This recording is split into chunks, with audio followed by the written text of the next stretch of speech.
Pues bueno, ahorita que anda atorado aquí en el laboratorio por culpa de la lluvia, déjenme explicarles brevemente algunas de las características microscópicas esenciales para el diagnóstico histopatológico del carcinoma oral de células escamosas o COCE, o también llamado carcinoma escamocelular o escamoso celular o epidermoide. Vaya, es sinonimia, confusa sinonimia, ya lo sé, pero bueno, lo importante es comprender que todos estos términos se refieren o hacen referencia a cambios displásicos o a cambios anormales en este tipo de células, las células epiteliales que conforman la mucosa de la cavidad oral, las cuales cuando adquieren ciertos rasgos de malignidad pueden ocasionar distintos fenómenos o distintos procesos en los que nos fijamos mucho como patólogos, porque eso nos da la pauta para saber si un carcinoma está bien diferenciado,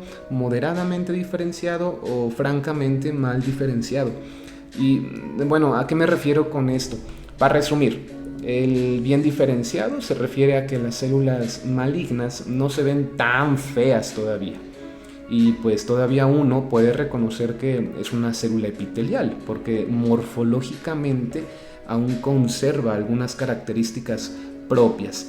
Pero cuando uno ve una célula toda deforme, toda fea, que ya no se parece en nada a la célula epitelial normal, esto es un criterio de mala diferenciación y por ende de mal pronóstico.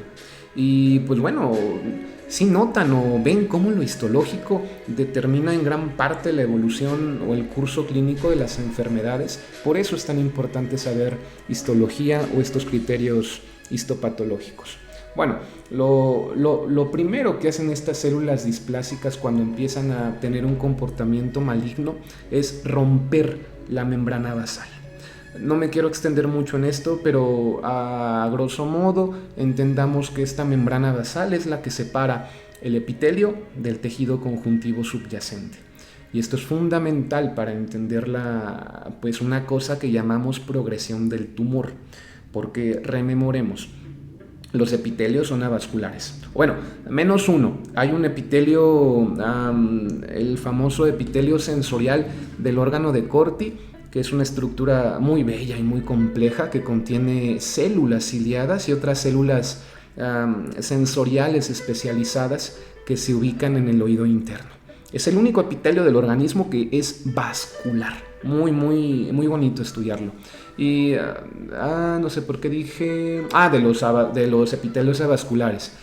Quien le aporta la nutrición y la sensibilidad y los caracteres o rasgos de recepción, pues son los vasos sanguíneos, los vasos linfáticos, los nervios que están ubicados en el tejido conjuntivo, pero propiamente el epitelio no siente, no tiene irrigación, no tiene sensibilidad, ¿sale? Entonces, estas células displásicas, una vez que rompieron la membrana basal, empiezan a invadir el tejido conjuntivo y por distintos procesos inmunológicos que igual me encantaría explicarles. De hecho, estaría padre, ando checando, bueno, últimamente me han llegado muchos casos de este asunto y estaría bueno entender los fundamentos biogenéticos y moleculares del cáncer.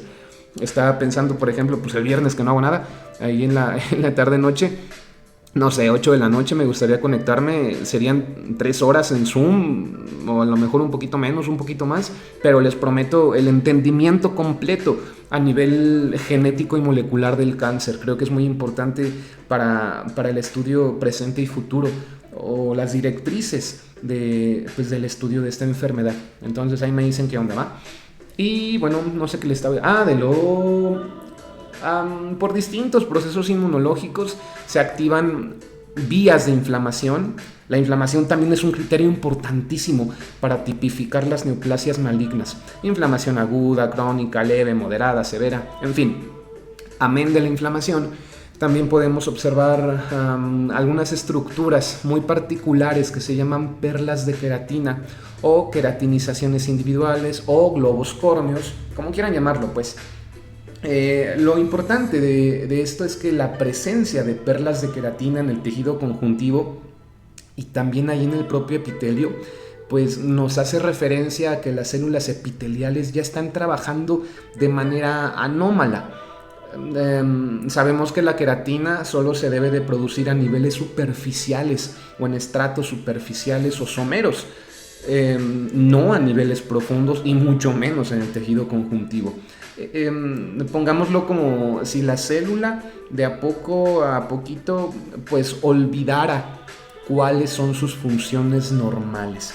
Entonces rápidamente vamos a ver un esquemita, o bueno, a mí se me ocurrió hacer una cosa así, un dibujo, para después compararlo ya con la histopatología real, para que vean que no es tan complicado, que el entendimiento de las bases morfológicas, y pues ahora sí que con palitos y bolitas y con manzanitas se puede llegar a un entendimiento profundo y complejo y completo de los caracteres histopatológicos. Muy bien, entonces les comentaba que lo primero era el rompimiento de la membrana basal. Vamos a dibujar acá. Normalmente debería estar así toda continua, pero noten que ahí hay una pérdida de esta continuidad.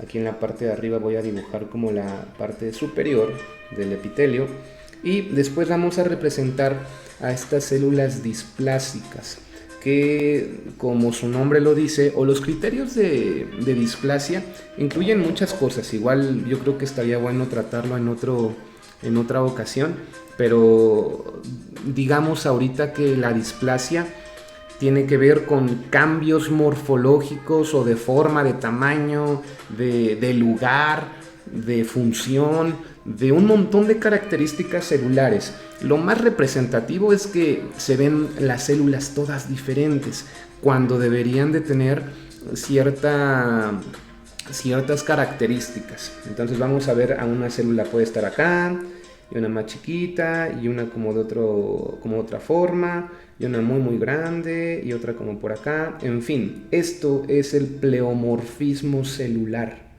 Es una de las características de los tumores o de las neoplasias malignas, cuando deberían estar, por ejemplo, todas de esta forma, acomodaditas, ¿no? Así es como se debería de ver una zona que todavía no está invadida por el tumor, que no haya mucho cambio en las células que la constituyen. Pero les digo, aquí ya están todas feas, todas deformes, todas grandes, todas chiquitas. En fin, hay un montón de características. Ya no respetan los planos, ya no respetan los estratos que deberían de ocupar. Entonces, estas células displásicas o malignas, les comentaba que después, ya que rompieron la membrana basal, van a invadir el tejido conjuntivo subyacente. Esto es muy importante, y esto sí lo quiero destacar mucho. Es en lo que a veces yo me tardo más en el diagnóstico histopatológico: el patrón de invasión.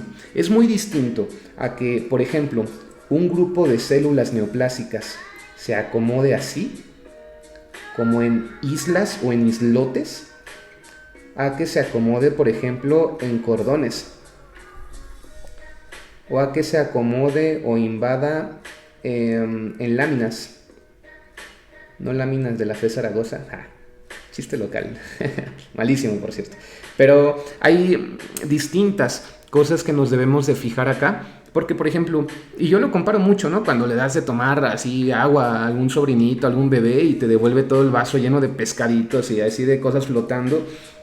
En los frentes de invasión o en los patrones de invasión tumoral hay patrones cohesivos y patrones discohesivos. Por ejemplo, es más sencillo atrapar, por así decirlo, lo voy a pintar otro color, es más sencillo atrapar toda esta cosa de aquí, o toda esta lámina de aquí, a que, por ejemplo, el tumor o las células hagan esto, pescaditos, ¿no? Que haya células individuales que estén invadiendo. Me va a ser más complicado atrapar esta y esta y esta y esta y esta y todas las demás, a atrapar un grupo completo de células displásicas. Por eso es tan importante comprender los niveles o la profundidad y el patrón de invasión, ¿sale? Bueno, ¿Qué más le estaba comentando? Bueno, aparte de esto, de los patrones de invasión, o ya una vez que las células displásicas ya están invadiendo toda esta parte del tejido conjuntivo, hay presencia de distintos grados de inflamación y de distintas células inflamatorias. Las células inflamatorias son sencillas de ver en el microscopio porque son así, puntitos, puntitos, puntitos, puntitos, puntitos, muy, muy juntos, muy pequeños. Ya depende de ya cuando ves a mayor acercamiento, pues las características de cada una de estas células, ¿no? Pueden ser pues células inflamatorias agudas o de inflamación crónica, en fin, pero así se van a ver las células inflamatorias. ¿Sale? Ok. Luego va a haber unas estructuras que les digo son muy particulares y que son de las primeras en las que yo me fijo para determinar o tipificar un tumor, si está bien diferenciado, mal diferenciado o moderadamente diferenciado. Las perlas de queratina van a ser estructuras concéntricas como cebollas, así con sus capas, y que pueden ubicarse ya sea en el tejido conjuntivo o por ejemplo también a niveles epiteliales. Les digo, la queratina solamente se debe de producir a niveles superficiales. Cuando esto ocurre a niveles o estratos más profundos del epitelio o en el tejido conjuntivo, esto ya es un criterio de que las células no están trabajando correctamente, ¿va? Y ya podría ahondar más en este asunto, pero pues otra cosa que les quisiera mencionar es que, por ejemplo, me lo hice más pequeñito, ahí está. Por ejemplo, podemos también observar la presencia de vasos sanguíneos. Aquí está un vaso. Generalmente van a estar hemocongestionados, es decir, que van a tener pues sangrita, ¿no? Eritrocitos en su interior. Importantísimo esto porque, por ejemplo, y vuelvo al patrón de invasión, si yo observo células displásicas alrededor o dentro del vaso sanguíneo, eso se llama angioinvasión, es decir, que ya el tumor está infiltrando a estas estructuras, lo cual se puede traducir como como un riesgo mayor a la metástasis. De igual manera, no sé cómo dibujar aquí un nervio, pero bueno, los nervios se ven más o menos así. Les digo, es complicado a veces dibujarlo, pero de igual manera, cuando las células tumorales invaden el nervio, puede haber una invasión perineural o francamente neural, y lo mismo, estos son criterios para evaluar posibles metástasis, ¿va? Y bueno, podría ahondar en muchas otras características, por ejemplo, o al menos yo me fijo en 13 o en 15 características, porque además del pleomorfismo celular, hay pleomorfismo nuclear, es decir, puede estar un núcleo así, pero también puede estar así, y también puede estar así, chiquito, o puede estar todo partido. O también puede haber una cosa que se llama cromatismo o hipercromatismo nuclear. Esto quiere decir que por la presencia exagerada de algunas células, lo voy a colorear con esta cosa, por la presencia exagerada, no, mejor con esta, un color oscuro, pues sí, es hipercromatismo. Vamos a pintarlo de esta cosa, en café. Cuando se ve el núcleo como negrito, quiere decir que está expresando proteínas que no debería de expresar. Y esto se traduce como mayor índice de reproducción o de mitosis. Que hablando también de la mitosis, podemos encontrar una cosa que igual yo me tardo luego mucho en contar, pero es esencial para tipificar los tumores, la presencia de mitosis aberrantes. Puede haber aquí una mitosis, puede acá haber otra mitosis, puede haber aquí otra mitosis. Recuerden que las mitosis en los epitelios deben de permanecer en el estrato basal o germinativo del epitelio. Si encontramos mitosis a niveles superficiales, de nuevo, quiere decir que la célula ya está olvidando sus funciones normales. ¿Ok? Y en fin, no quisiera ahondar más en esto, les digo, sería muy cansino en este momento, pero eso es en lo principal en lo que yo me fijo al momento de hacer un diagnóstico histopatológico de carcinoma oral. Vamos a revisar rápidamente una laminilla para que vean que no es tan complicado. Cuando entendemos estos pasos pues de manera ordenada, creo que ya es un poco más sencillo determinarlo a niveles microscópicos.